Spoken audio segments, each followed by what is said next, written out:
Hi, friends. My name is Amy. I'm a transformative specialist. I mentor and guide others into stepping into the leadership of their own lives, really being authentic and true to themselves, to their original design by the cosmos, right? I also help organizations to implement and create a mentor leadership program. And if you're interested in either of those working with me, feel free to message me. All the information is below in the description box. So today I want to talk about boundaries. Boundaries is one of the biggest factors in leadership of yourself, as well as your life and other people. So boundaries goes across the board. It's going to be for everyone. Now, internally, this is where you start with the boundaries. Um, I've noticed within myself that this is actually one of the hardest areas because I am a people pleaser. Um, I want other people to be happy, and it makes me feel satisfied to do that. However, what I have found personally is that when I do that and it's not aligned with my energy and it's not aligned with who I am or my authentic self, I come into some serious issues. Like I get stress, I get hives, I get rashes. Like it actually physically shows on my body when I am doing things that are not in alignment with my highest self, with my leadership of my authentic self.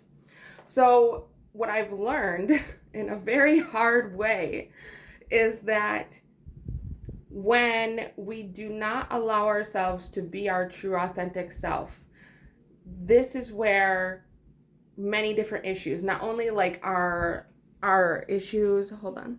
Kitty, what are you doing? Okay. When we are not in our aligned self, we get these issues. Like it could be issues between friends. Like you might be mad at your friends or your family members or whoever because you are not setting boundaries, and they're just going to continue crossing those lines because you are not setting them. So the thing with boundaries is that you have to take responsibility. You have to say, yes, I allowed this to happen. Or, yes, I repeatedly allowed this to happen, even though it was extremely painful and uncomfortable for me. And I still continued to stand by idly and accepting that you let those other people do that, because that was so painful for me to have to say, I allowed this to happen. I allowed these people in my life. I allowed them to do these things because I did not have the balls to stand the fuck up for myself and speak up. I was so scared. But once you start setting some boundaries and you start with the soft ones, like, no, I don't really want to go out tonight, but thanks for the offer. So that's a boundary.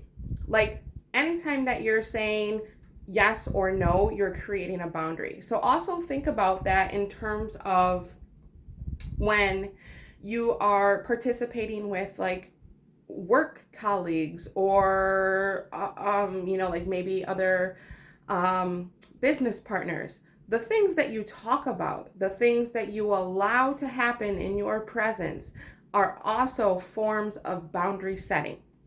So if you, let's say for instance, you hang out with a group of people at work and they at lunchtime and they always gossip and you sit there and listen, you now are part of that.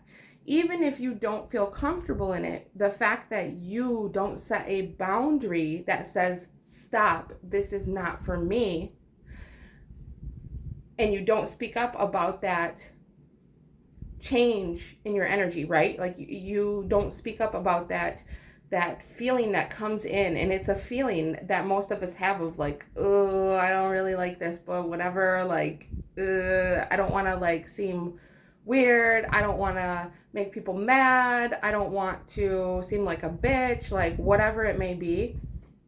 You have to be prepared for your own fears. When you set boundaries, Other people are like, okay, whatever, cool. We're just gonna continue talking, then you can leave. They don't really give a shit. So it's all about the self. It really goes all back into of your own thoughts of yourself, your own belief patterns of who you are. If you think people are going to judge you, it's because you're judging yourself. If you think you're going to lose friends over this, it's because you don't feel that you're valuable enough to be their friend in the first place. So when boundaries come and you're getting prepared to set boundaries, if you get this feeling of like, ooh, like that in your gut feeling, right? Of like, ooh, I really don't want to have to fucking do this, but you do it. It's like a release. It's like a whew. Thank fucking God that wasn't even hard. Like, and like you're like standing there like waiting for the world to end and nobody gives a shit. Like everyone else just is like, okay, cool, great, awesome, thanks for sharing, goodbye. Like people don't care. And that's part of the realization and the stepping into leadership is that nobody gives a fuck. You are going to lead yourself first, right? In order to do that, you must get rid of all those things, all those inadequacies, all those fear-based thoughts, those fear-based stoppages. If you still have those and you maintain those, you're not going to be a good leader. You're going to be a shit leader because you're always going to be trying to people please with everyone else. You're not leading from who you are, and people are going to follow you as a leader based upon your authentic self. People can tell if you're being your true self or not. I mean, there's of course many like narcissists, psychopaths, liars, things like that in our world. But I really feel if people, because this is also boundaries, if people trust themselves, you can instantly tell if someone is their authentic self or not. Go in the grocery store, go talk to a stranger. You'll be able to tell instantly. And that's part of the boundaries. Trusting yourself, knowing that your judgment is correct, and when your judgment is your ego. So there's also a difference there, right? Especially when it comes to the self, like when you're setting boundaries. For instance, me setting a boundary about someone saying something to me that is hurtful to me, or I feel is a skewed perspective or something like that. I would say something like, well, no, actually I feel like blah, blah, blah. And they would be like, oh yeah, that could be true too. So like that's even a very subtle boundary that I would call a soft boundary. Now there are also hard boundaries of like, let's say you have someone that keeps coming back into your life. You're trying to move on. They're clearly trying to stay connected. Whether this is a past employee, a past employer, some work friends, whatever it may be, your relationship, family members, whatever it is, set your boundaries hard to get your message across. And you have to really say how you feel. You have to say, listen, this relationship is not compatible with my life.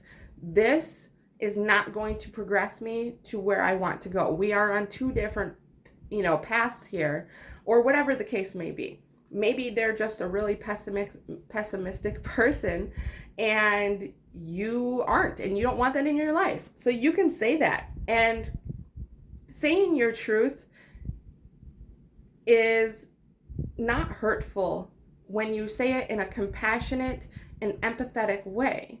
Understanding that when you cut the ties of that relationship with that person, it is going to hurt their feelings.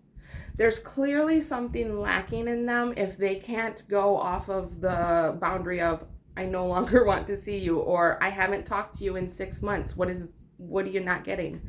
Right? Like, some people need to hear the hard boundaries, and that includes ourselves.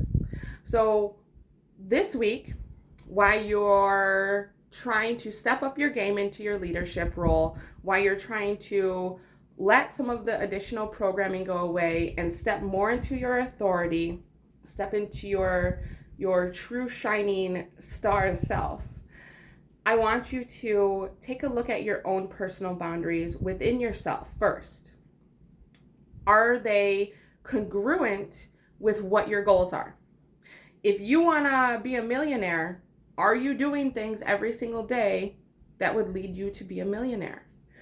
If not, step up those boundaries. Make hard boundaries. So, hard boundaries tend to be the scariest. Even for myself, like I'm transitioning my career path into something really extravagant and not basic, right? And during this process, I have had to set so many boundaries with myself in order to push myself further, to keep going, because I get to a place where I'm like, okay, this is okay. And then I keep thinking back, well, is this going to help me to reach my goal? Not really, but it's okay. Like I could deal with this. And knowing that I would never be satisfied is what pushes me further. So then I have to say, okay, Amy, this week you're going to do X, Y, and Z. And it's all the uncomfortable things that I really don't want to do, but I still am going to do it because my goals matter to me. Because me being my authentic self and me doing what I want and creating what I want in this world means more to me than any of my fears. And that's where you come to a point of leadership. When the fears dissipate, when the goal and your passion, your purpose, your drive, your desire is more profound than any of the fears from your history, from your past conditioning, from your past events, your past stories, that is where you take the leadership stage. And that is when you are scared and you're being challenged constantly by your fucking self, not just by outside, because once you challenge yourself, then the outside environment is also going to challenge you. But you've already challenged yourself, you've already worked through it, so you have the skills and the know-how, the tools on how to address the things from the outside environment. Everything outside of ourselves, our environment, our location, our friends, our work environment, the money we make or don't make, the living situation, the actual location, all of it comes down to a reflection of our internal belief system. So setting those boundaries, working on those hard boundaries, the ones that are really actually challenging, the ones that make you feel fearful or like you're going to fail, those are the boundaries to start working with. And if you only have the capacity, or maybe you have a really busy week, whatever it is, so just do as many as you need to, and that is adequate for the space that you can hold for yourself. Because you don't want to get into a situation where you're like, okay, gotta set a boundary. You don't want that too. You kind of want to flow with things as they come up, right? Well, I hope that this helps, and take this boundary setting this week. Try to apply it to your life, and I would love to hear the results if you do. And this is something that I'm working on as well. And I do this, every day because boundaries are hard for people pleasers, and people pleasing is not leading. Have a great week, friends.